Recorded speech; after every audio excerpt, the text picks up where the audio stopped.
Hello and welcome to the Short Story Workshop. My name's Mel, I'm here with Matt and Simone.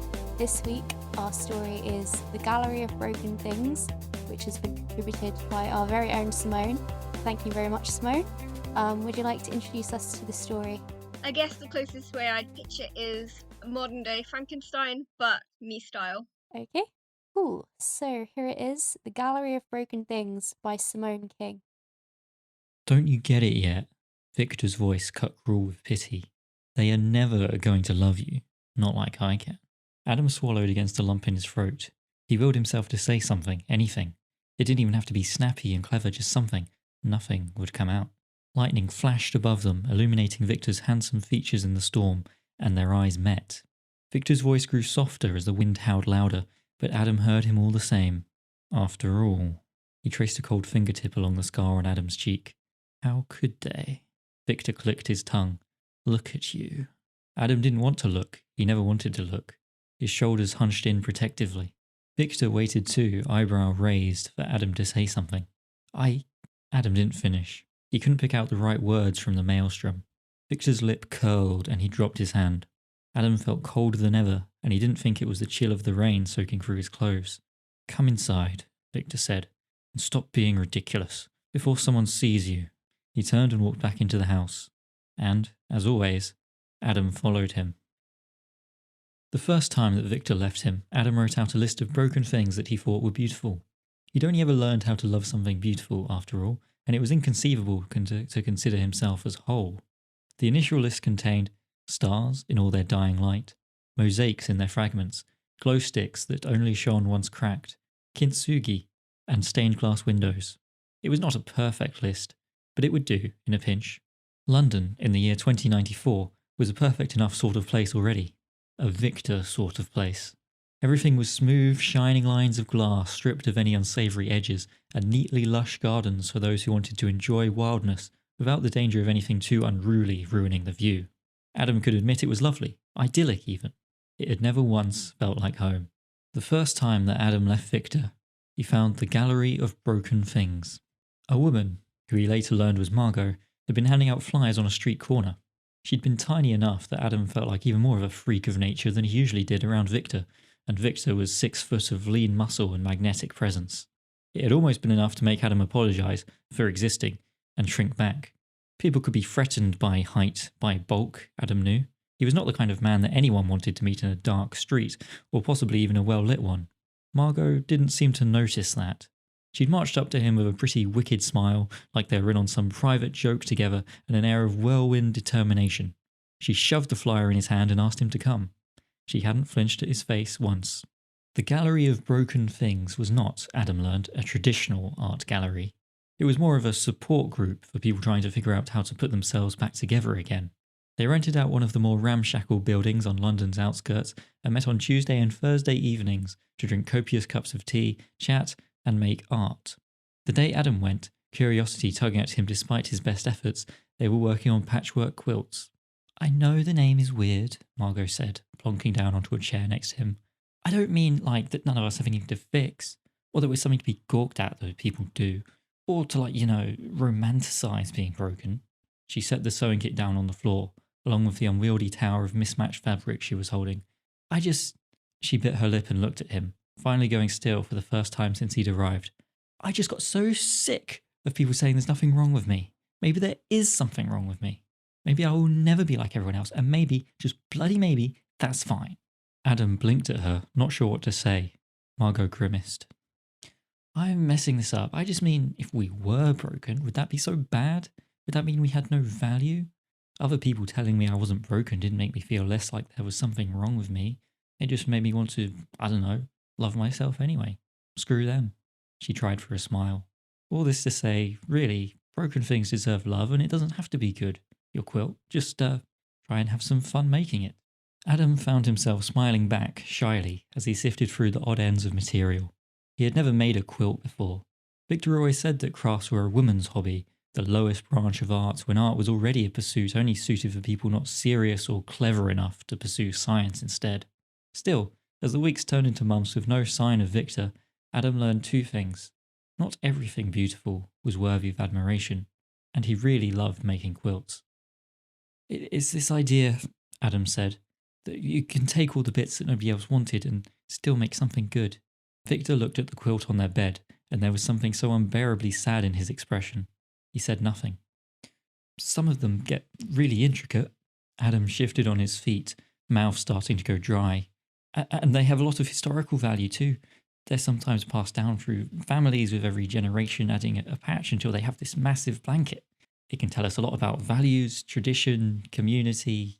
He wanted to punch himself in the mouth because he could hear that desperate kicked puppy, please love it, please love me edge creeping in, and he hated it. I like it. There, he'd said it. You would, Victor replied, and his expression was unreadable once more. Patchwork for a patchwork person. You don't have to be a dick about it. Victor's gaze snapped at him. What did you just say? Adam sucked in a sharp breath, fingers tightening around the edge of his quilt. Margot had encouraged him to make it as ugly and cheery as he liked, but Adam hadn't wanted that. He didn't think he could do that, not yet, and maybe not ever. It was one thing relishing in ugliness when one was already beautiful and was spitting in the expectation of it all, and another when Adam had never got to be beautiful in his life. At least it felt that way. Was it shallow to want that for a second? The quilt resting on his and Victor's bed was small, but Adam had spent hours on it. He'd learned how to embroider and stitch, and yeah, maybe it was a patchwork for a patchwork person, but it was the prettiest damn bit of patchwork Adam could come up with. And maybe he didn't know how to love himself, and maybe Victor was right and no one else would ever would after everything, but Adam could love the stupid blanket. Screw Victor. I said, Adam's teeth gritted, that you don't have to be a dick about it. At least I did a better job in these stitches than you ever did on me. I saved your life. You wouldn't even have a body to whine about if it wasn't for me. Except, well, it was never Adam complaining. The realization hit him low and sour in the pit of his stomach. He may not have liked what he'd become when he woke up to a new life in Victor's medical wing, but he wasn't the one who made such a point of it. He tried to remember when Victor had first made a point of it. It hadn't always been like that, had it? Adam squared his shoulders. I don't know, Vic. Maybe if you spent some more time on arts and crafts, you wouldn't hate your own creations so much. Victor stiffened. That's it, right? Adam pressed. He watched as Victor's dark gaze travelled up him, lingering on the places beneath Adam's clothing where the stitches lay. The pieces of Adam clustered together from everything that the esteemed Dr. Victor Frank had once thought ideal. You're supposed to be my perfect thing, Victor said. He picked the quilt up off the bed, folding it with care. I know it's my fault, he added, with a small, bitter sort of smile, for not stitching you together well enough. But I bloody well tried, all right? You don't have to be a dick about it. That wasn't why he'd made the quilt. Did Victor really think Adam had done this to rub it in his face or something? I didn't mean you started. I like the quilt. Victor scoffed. Do you know what you get when you put together things that no one else wants? Something that no one else wants. If they did, you wouldn't be here, would you? The room felt airless. Adam reached to take the quilt from Victor because he clearly didn't think it was worth anything, or at least not worth enough. To Victor, the quilt could only be a broken thing making some lame attempt at pretending otherwise, couldn't it? He couldn't see the love of making, of creating anything anymore. Adam's ears were ringing. Victor shifted the quilt out of reach. Would you? He repeated. You'd leave me in a heartbeat if you could, even after everything I've done for you. And what about you? Everything in Adam wanted to crumple, to retreat, to mutter apologies until he didn't even know what he was apologizing for anymore except for, well, everything. As if you'd still be here if you hadn't made me this. Victor's silence smothered every corner of the room. They'd met before the accident. Adam had seen the pictures and heard stories, but he couldn't remember any of it. They'd been together for 2 years, apparently. Then the accident happened. His body had been in pieces, the shrapnel of a person, when Victor stepped in. It had been an incredible feat to ensure he survived, some miracle of modern science, but Adam straightened to his full height and snatched the quilt from Victor's hands. It seemed to occur to Victor then, for the first time, that Adam was a head taller than him and much, much stronger. No, it wasn't the first time, was it? It was something someone at the gallery had mentioned once. If they actually thought you were small, they wouldn't spend so much time reminding you of it. Victor's eyes narrowed. The silence stretched, and then Victor laughed, shaking his head. He closed the gap between them and wrapped an arm around Adam and the quilt. You know what? He pressed a kiss to Adam's shoulder. I'm sorry. If you want to spend your life collecting things that nobody else wants, then that's just fine. It's even sweet. You're sweet. I think it's an admirable hobby. The breath, the everything, deflated out of Adam. Thanks, he said, though he wasn't sure that was entirely what he wanted to say. He didn't think Victor meant that as a compliment. But maybe let's not keep it on the bed where people see it, yeah?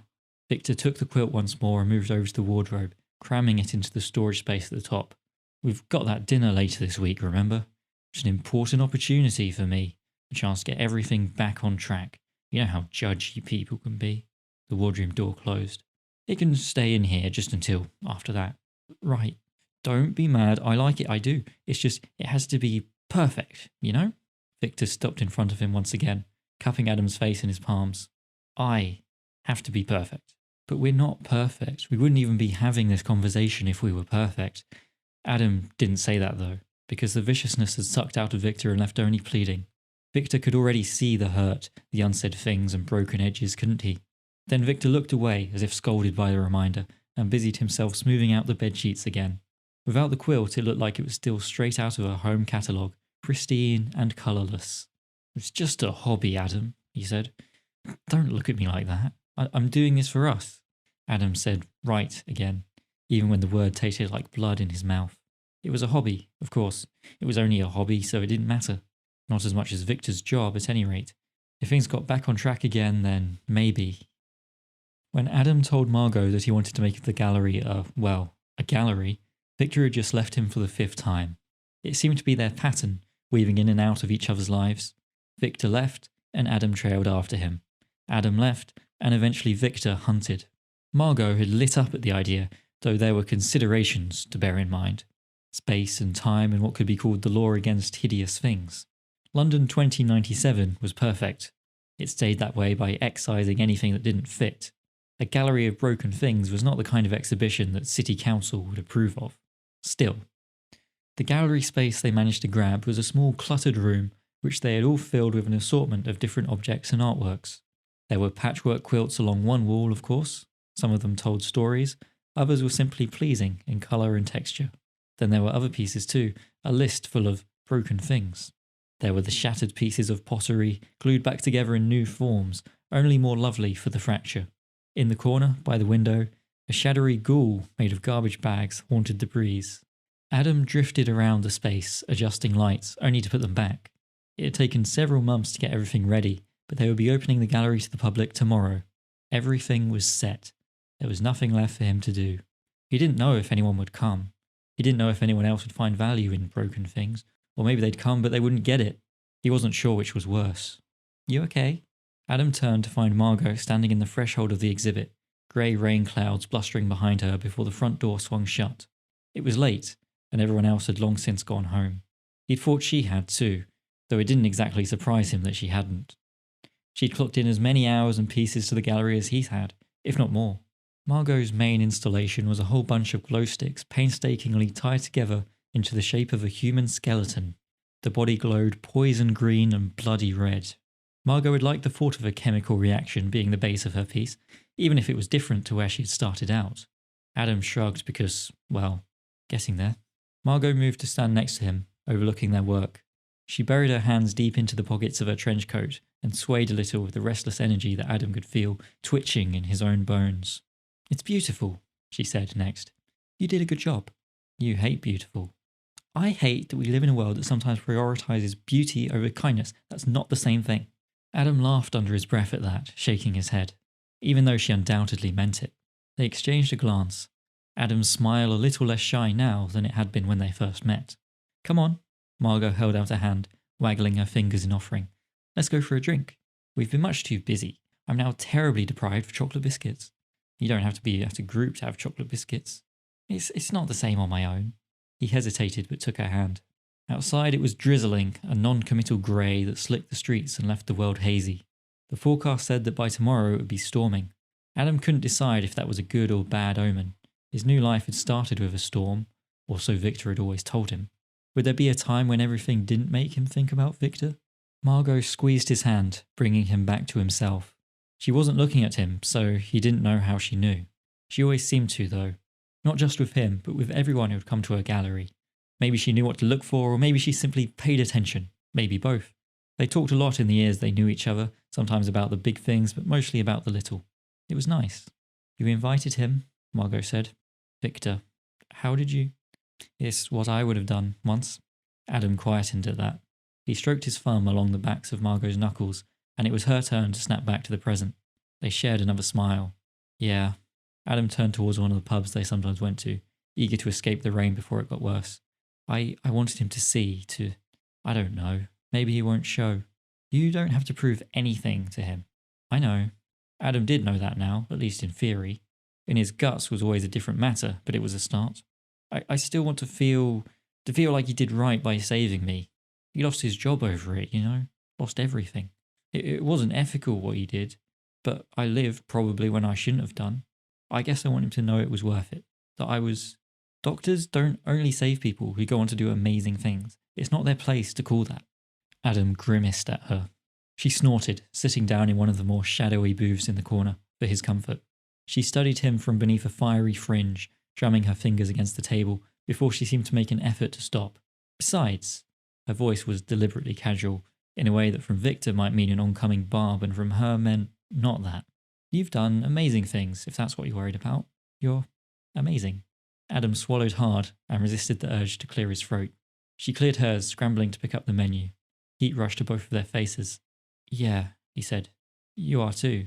It seemed like a dumb, too pale thing to say, because she was so much more than amazing. Their eyes met. The rain outside began to pour. So, she said, fancy splitting some nachos? Adam. Somehow, Adam hadn't really been prepared for the possibility that Victor would come. He thought he'd look at the invite, not bother to show, and then either way Adam would have done his part. He turned to face the other man, standing alone by the entrance of the exhibit. Victor looked as impeccable as he ever did, more impeccable if that was even possible, as if even the swelling storm didn't dare to touch him. Victor. Adam's heart hammered in his chest, ever a reminder of what Victor had done, what Adam owed him, the blood that tied them both. He watched as Victor pivoted on the spot to examine his surroundings. They hadn't officially opened yet. Margot was in the back room somewhere and the others would be on their way. Victor paused by the wall of quilts, one hand rising as if to touch, but stopping halfway, dropping. Victor stuffed it into the pockets of his expensive coat. A gallery of broken things, Victor hummed, swinging to face Adam once more. You could do better. Maybe, Adam said softly. Maybe not, but I don't want to. Victor's brow furrowed at that, his head tilting to the side. You're early, Adam said. We're not opening until 11. I said that, right? Are you really going to invite people to come and look at this? Victor stepped closer. But you? Shouldn't you at least be in the back room or something? I'm just worried, Victor added quickly, taking his hand. People can be cruel. Yeah. Adam looked down at his hand, huge and patchworked in bits of skin and sinew, strong but hideous in comparison to Victor's. People can. So don't do this. Victor squeezed his fingers. Come with me. That's why you invited me, right? You mess up, I fix things. He took a step back, as if to tug Adam out of the door. Adam didn't move. Victor may well have tried to tug stone. I invited you because this is something I'm proud of. Victor stopped tugging. Adam let go of Victor's hand. Maybe it clicked. It finally clicked that there was never going to be a point where he was good enough for Victor. Because it was him. Because if Adam did something for himself, then he wasn't doing it for Victor. Because he wasn't some controlled experiment, eternally grateful for what he'd been given, but someone, alive. Victor had admitted himself once that when he saved Adam, he'd wanted to know that he could do it. It had been scientific, not heroic. And when it worked too well, Adam was alive. Living people were not perfect, they messed up all the time. Victor talked about their past relationship like it had been something wonderful, like they'd been the happiest people on the planet, like they'd been perfect. Once upon a time, Adam had believed it. He didn't anymore. Victor stared at him. That's what people do, Vic. Adam's voice cracked. Don't you get it? When they want someone in their life, they invite them to the important things. They support each other. They say they're proud, even if they think the art's a bit rubbish. Maybe Adam had reasons, other reasons, which all seemed stupid now. Had he really thought Victor would approve, that he might have changed? Maybe he'd hoped. I support you, Victor protested. I'm supporting you now, even if you're too... No. What do you mean, no? I really hope you know what no means. Victor folded his arms. I'm trying to help you. If I'd known this was what you've been up to, I would have come sooner. Adam shook his head. He almost wanted to laugh, except it wasn't really funny. Maybe it hadn't been funny for a long while. You're trying to help you, like you always do, because you think what I do reflects on you. Oh, come on, Victor sighed, like Adam was being ridiculous.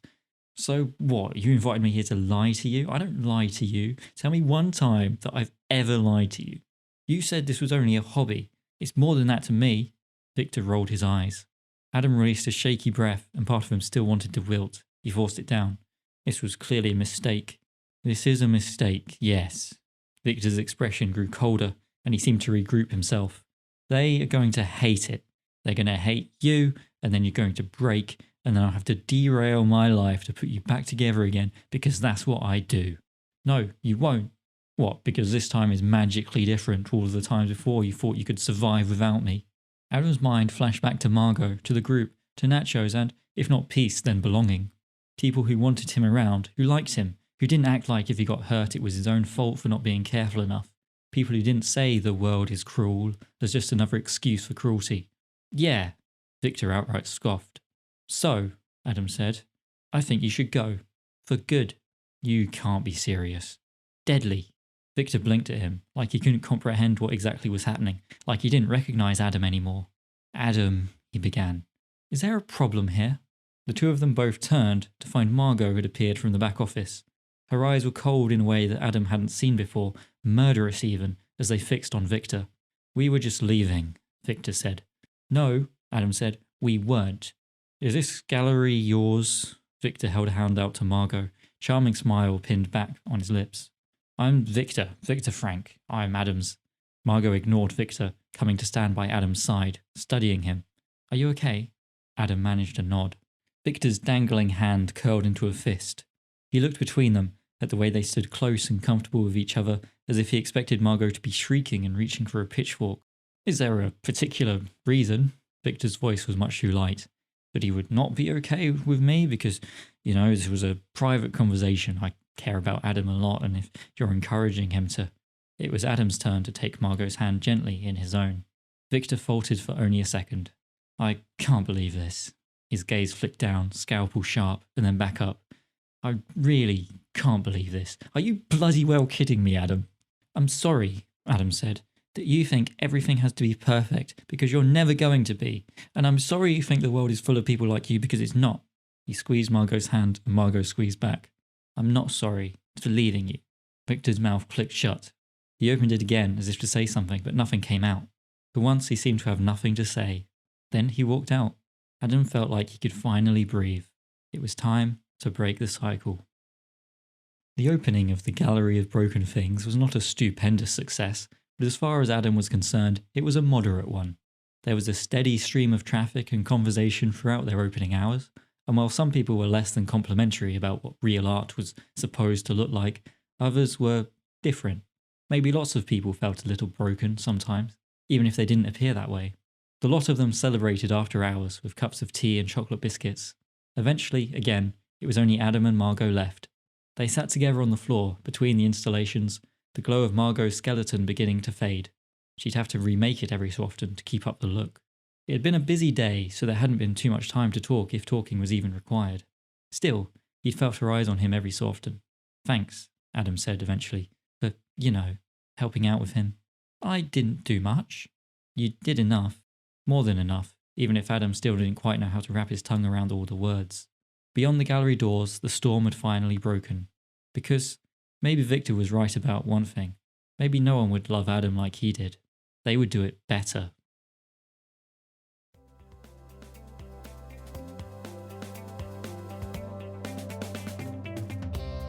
Matt, what was your first response to this story? Oh boy. He hated it. No, I would never say that. No, I love that when you read the first sentence, you're like, oh, Simone wrote this. Yeah. At least I could tell. I don't know if that's universal, but there's something about the way she tends to write these kinds of very tense exchanges between characters and the way her dialogue infuses that tension and shows the somewhat odd relationship dynamics that she has going on. And that's right up front, first line, dive straight in.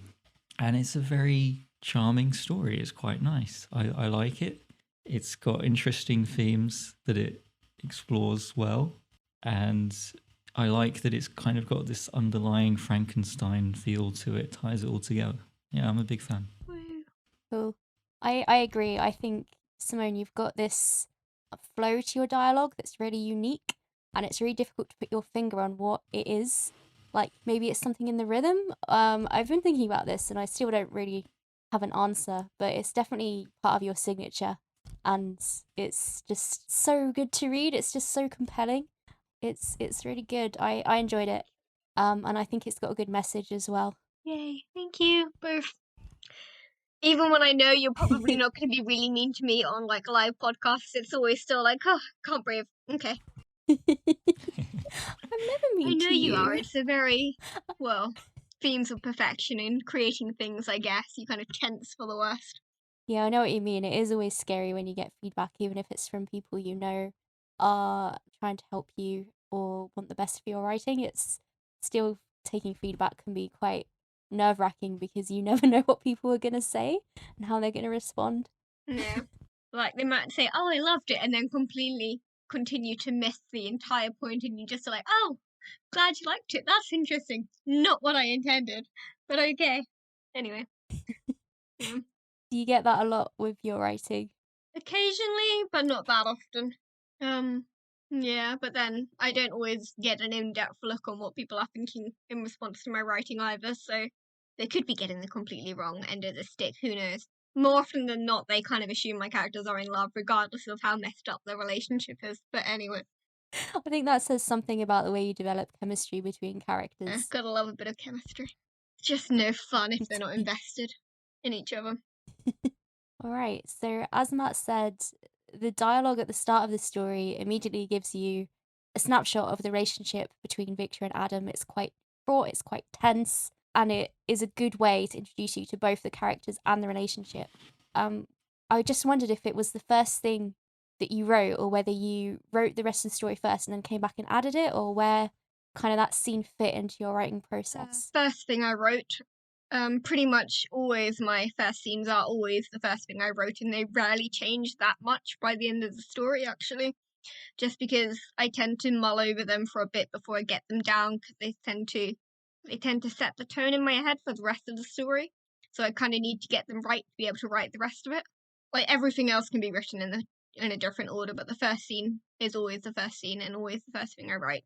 Do you think you need to kind of establish their voices first in that first scene before you can write the rest of the story? Yeah, like it gets me a sense of the characters, it gets me a sense of where I want to go with the story. It just, I don't know what the term for it would be in music, but like, you know, where you set the metronome going or like put down like a bass line for the rest to go off.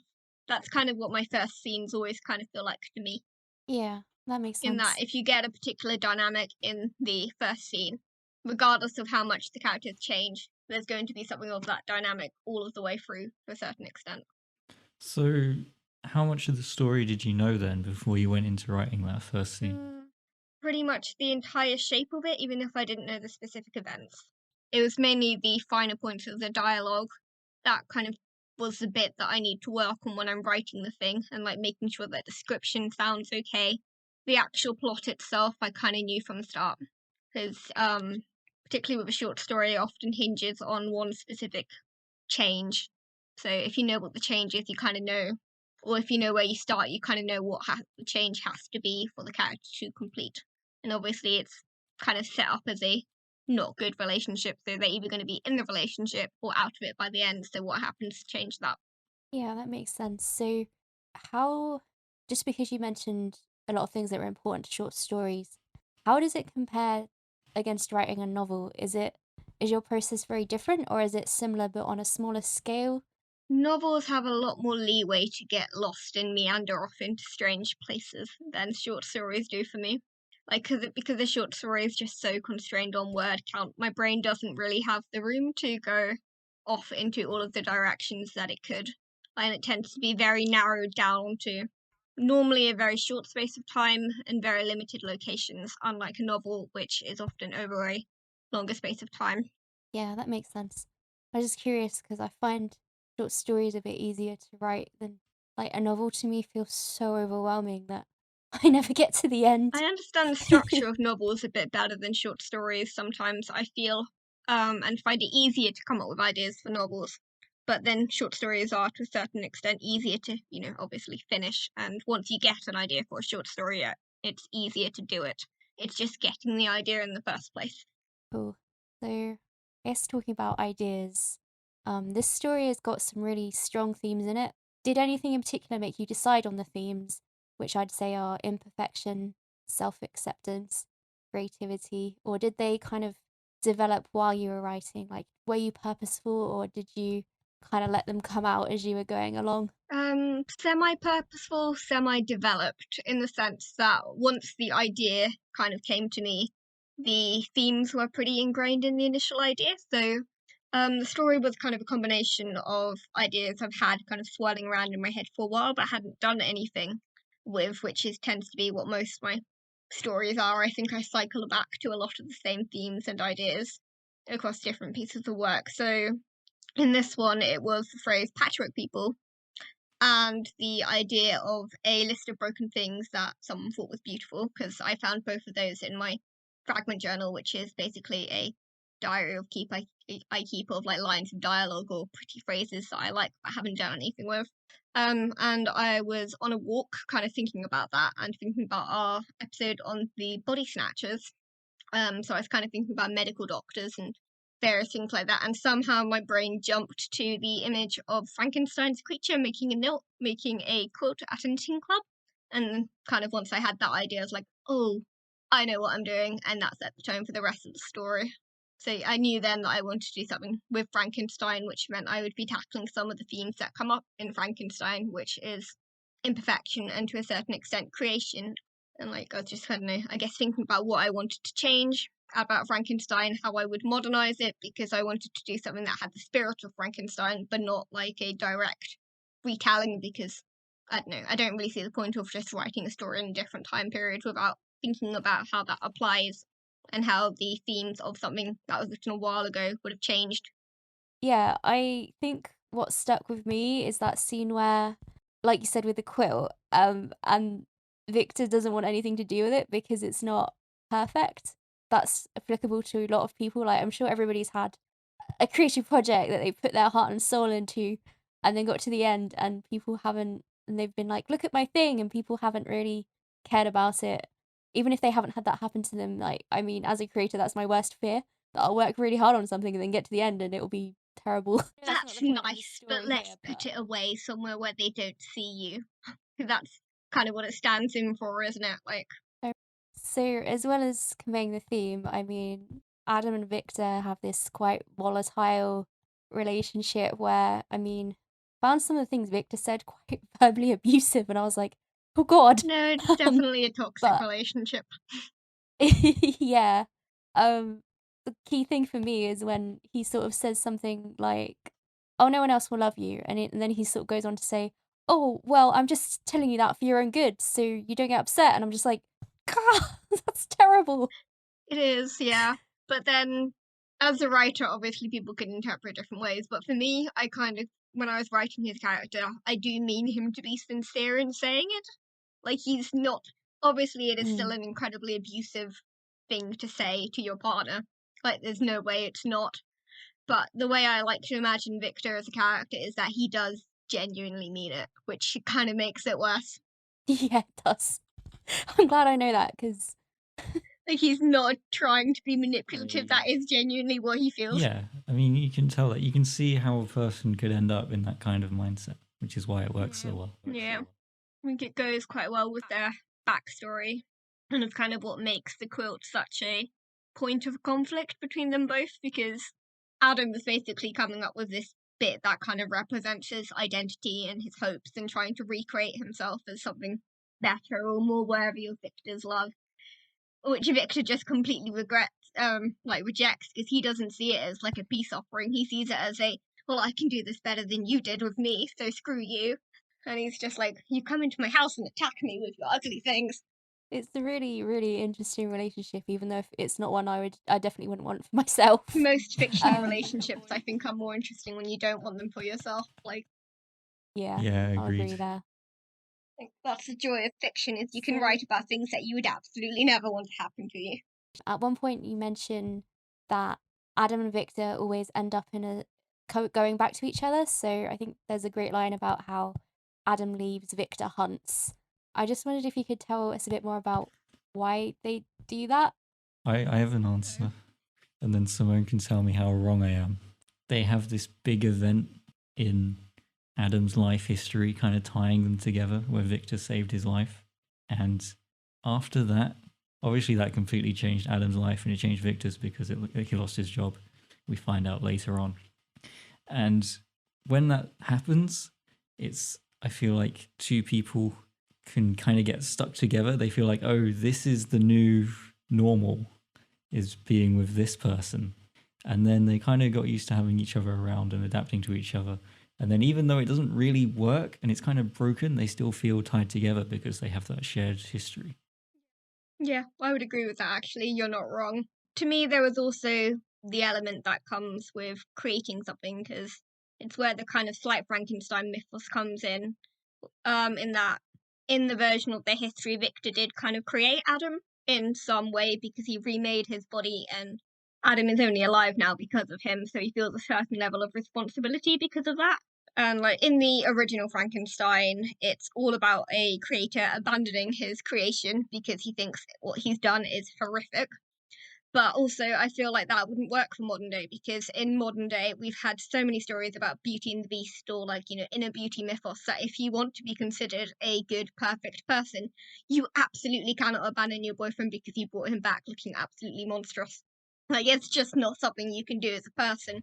So if you feel like you can't leave, the other option is to be a control freak, which is kind of where Victor ends up on his part, in that he's got this sense of responsibility that he doesn't necessarily want, but he can't shake. So, and then on Adam's side, obviously, you owe someone your life. It's difficult to feel like you can just cut them out after that. Yeah, they kind of might feel like they're stuck with each other, even though maybe that's not the case. Yeah, like it's not good, but it is literally all he knows, because he lost his memories of everything that happened before then. Like, Victor's his only point of familiarity in the world. Okay, well, now seems like a good time to ask this question. Victor seems quite frustrated with Adam, and at one point, Adam basically says, "You're angry because you hate your own creation." Do you think that emotion in the story sometimes mirrors what an artist or an author might feel about their own work? So, do you think creators get frustrated that they can't make their things as perfect as they want?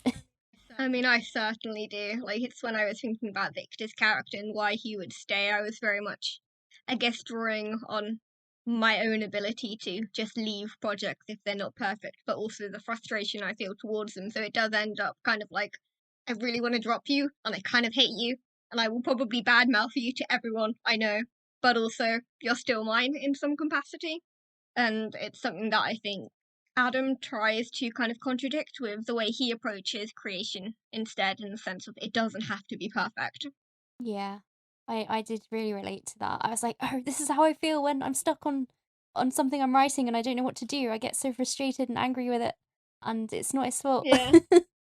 And like part of his anger is he's directing it at Adam, but like he is angry with himself. Yeah, maybe he wishes he could have done a better job. I mean, anecdotally, getting angry at the writing doesn't usually help.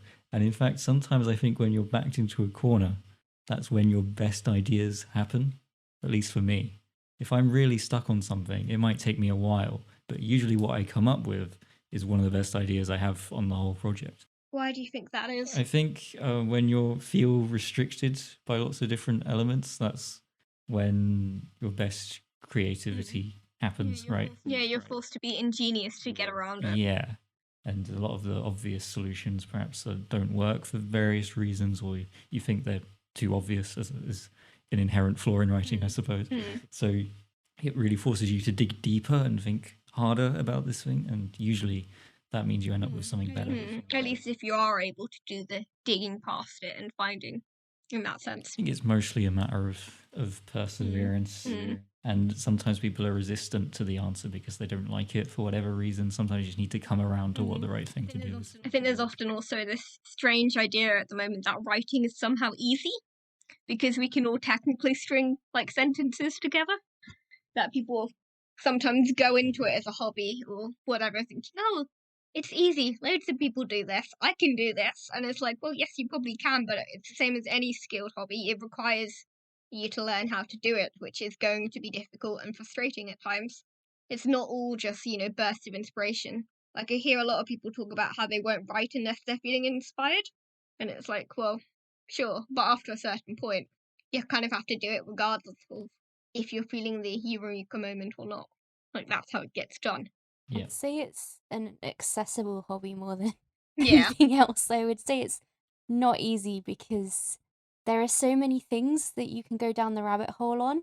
There are a lot of mechanics in writing that people don't, well, they won't understand them at first because they're invisible to readers. Mm. When you get into writing, you will never stop because no matter where you go, you'll always be able to read deeper on something, whether that's plot or character or setting or description or dialogue or editing.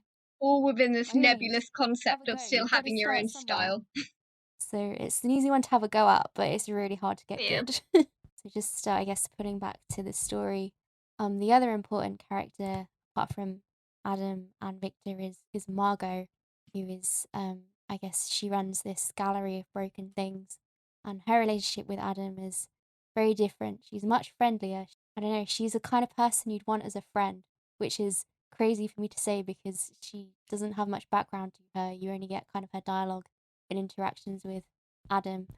Did you deliberately set their relationship to contrast with the one Adam has with Victor? Yeah, I wanted them to be the exact opposite to each other, in the sense that Margot is very gentle, and it's kind of challenging, I guess, the idea that we have with relationships sometimes, that the more intense, loud relationship is the most important one.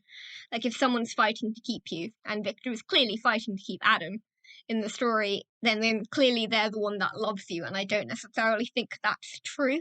There's no point where Margot's like, oh, you have to come with me, or you have to leave Victor, or anything so explicit. It's just kind of there if you need a way out, which I think is an important thing for people in a bad relationship to have. But I also wanted their relationship to be kind of ambiguous between platonic and romantic, and I don't know how much that came across. It was definitely romantic. Interesting. Okay. I was kind of stuck in the middle because I didn't know whether to read it as platonic, but then I think they hold hands, and I was like, okay, well, maybe it's romantic. And I didn't want it to be like that you couldn't read it as platonic, I think, more, if you wanted to. But yeah, no, she's meant to contrast with him in like pretty much everything. Yeah, I'd say it's a success then. This story is about, I guess, relationships really. I wondered if you started with the relationship even before you had the characters. Does that make sense? Yeah, like the specific characters and their motivations and their backstory came later. The dynamic was the first thing. But I think I always start with Yeah. dynamics because the dynamic is what's interesting to me. Like, characters that are cool, but also if you've got a single cool character in a novel and they never interact with anyone else, I'm not going to like that novel as much as even if you've got slightly less good characters but they have good dynamics with each other, I'm still going to like the novel more. Like, I live for the way people interact with each other. Matt, when you're writing, do you ever start with, I guess, relationships or dynamics first? Or do you always start from an individual character? Good question. I think the answer is no. I very rarely start with a relationship. Occasionally I start with a situation, but that's different. I also rarely start with character. I usually start with plot, to be honest, sometimes setting. I'd recommend people try it, Yeah. even if they decide against it, just because it's a really interesting way to approach a story, particularly if one of the things that you value in a story is character and you like writing about the characters. Like, otherwise, sometimes I think if you start with plot and your main point is to write a romance, you're going to end up shoehorning your romance into your plot. As opposed to if you start with a relationship, your plot grows around what the characters would do. I sometimes find, because I write mainly romances, that my love interest is a bit lacking because I haven't focused on them as much. And I wondered if I start with a relationship first, whether that would go away. Yeah, you need to answer the question, okay, why would they be together? Or what's stopping them from being together if you're doing slow burn, for example? What's the insecurity? Like for Adam, it would be, okay, well, what if he's right? What if no one else is ever going to love me? Like, look at me. Well, for Victor, it's going to be like, well, kind of almost the same. Like, who's going to love me after what I did? Did I ruin someone I probably actually cared about before this all happened? Who will I be if I walk away? It's a really deeply conflicted characters, and that's what makes the story so good to read. Love me some genuine conflict that can't be thwarted with just a nice conversation. All right, my last questions are more about, I guess, the theme of creativity in the story. So, do you think creators face too much pressure for A, making what they do professional and perfect, and B, trying to monetize what they do as well? It's not often you see people just doing stuff for fun now. I've kind of seen in fan spaces that it's gone from, I want to share this fan art and this fanfic to, well, you can commission some fan art and some fanfic, and I don't know. I don't know how I feel about it, I guess. My thoughts on this have been summed up before by Brandon Sanderson, so I will paraphrase him in that when you tell someone that in your spare time you play basketball, they do not say, so when are you going to be in the NBA? But if you say you're writing a book, everyone is immediately like, when is it going to be published? Yeah. Like, I think there's an increasing capitalist pressure for your hobbies to be your side hustle or your grind, and that you should be monetizing it, and it can't just be for fun. Yeah, I feel really sad when I see people getting burned out on, for example, making fan art and contributing to fan projects because, I don't know, I don't want people to forget that this stuff is supposed to be for fun, and it just seems to be more going that I way. think it's because there's also an increasing pressure to stay relevant. Yeah, people really have to keep putting out content in order to build themselves, I suppose. See a lot of artists getting upset. Oh, well, I put this art out, but everybody forgot about it in a week's time, and Yeah. things like that. And And I often, spent hours on and even when you do it. post stuff, often it's nice because it's coming from a nice place, but often the number of review I tend to see on like Airfree or like on Tumblr or anywhere is like, please can I have more the second that you post something. And like obviously it's nice because it's encouraging that they want to read more because it suggests that you did something well. But as an author, there's also, or creator, there's never like that space to kind of linger on what you did just do. You think you would rather have a well done, this is great, more when you're ready. Yeah, or like one line on the actual thing I just did. Yeah. I know people were like, I don't want to leave comments. I'm like, just write a bit you liked or a bit you didn't like, or I liked Yeah. it. Just write something. And like as I said, it's coming from a position of privilege to a certain extent when people want to read more of your work, so you feel bad kind of criticizing that response, but it does also put an onus on more content. Yeah. All right, Matt, did you have any more He's gone. questions? I'm really surprised you're not ripping into me about doing my point too early, Matt, but anyway. I mean, I can if you want. If you want to request me to criticize your I'm story, just I really can do surprised so. you're holding back. Like, I don't know, I had a defense prepared. Oh, well, in that case, we have to do it. Do it. Go on. So, my problem was that in one of the first conversations that Adam has with Margot, she explains the gallery of broken things, and the theme of the story is up front, and she talks about how she hates that things have to be perfect and that broken things have value and all this. And I'm like, this is the theme of your story. If anywhere, this should be at the end, right? You want this to be, you want to show us the theme, and then if you feel the need to explain yourself, you do that later. Was my opinion. Thoughts, Mel? Did that scene work for you? Um, This isn't to pit you two against each other, I'm genuinely curious. I was surprised that it was so straight to the point, I suppose. But I didn't hate it, you know? I was like, oh, okay, I understand. I can get behind this. I kind of thought it was refreshing. It did register to me as a bit odd, I suppose. I mean, I would rarely say that anything Simone writes, oh, this was a mistake, I hate this. I occasionally identify things which I think are suboptimal. Such as that. But yeah, no, my reasoning behind doing it like that was one, it displays Margot's character as someone who is quite blunt and who is running a support group with a weird name. Like, that's the first question you're going to get asked is, why are you calling it this? Like, are you suggesting that everyone who comes to you is broken? Because that suggests kind of, problematic things about the healing process and various things like that. So from a character perspective, she's jumping ahead of that. from a narrative perspective, the story isn't like, we all know the point about things being broken and not everything has to be perfect. Like, we've had that shoved down our throats plenty of times. Someone telling you that isn't the same as you realizing that yourself, but sometimes I think in the process of healing, you need to be told something very bluntly to start working through your emotions about it. Adam needs someone with a different worldview to Victor's to come and very bluntly point out that Victor's worldview is not the only worldview. And then kind of the rest of the story is him kind of figuring that out for himself. It's like if you told anyone who was in an abusive relationship, oh, your relationship's abusive, you should get out of it. They're just going to look at you like, do you think I don't know that? Like, it's not like they're blind to the situation they're in. So that was kind of my thought with having the theme up front and centre, because it's almost not about the theme, it's what Adam feels about the theme. Yeah, that makes sense to me. What do you think, Matt? Interesting. You still disagree? I do still think that it takes some of the suspense out of the story, because when you go into a short story, you're thinking, I don't really know what this is going to be about. And then it's almost like you're telling us, this is what the story's about, right? And even though it's not quite true, we think it's true. True. Like, I can see why you made your comment, but I also think you view the other conversations differently through the lens of having had that conversation, like, or having witnessed a conversation between Margot and Adam. Yeah, that's Like, fair. to me, it's not as simple as you don't have to be perfect, because that's not entirely what she's saying. Like, there's an element of you don't have to be perfect, but it's explicitly people saying you're not broken is what she's actually critiquing. The nearest example that I can think of is when, I don't know, when people say something like, oh, I'm fat, and someone else's response is, oh no, you're beautiful, as if they're two mutually exclusive things, and neither one entirely tackles the issue at hand.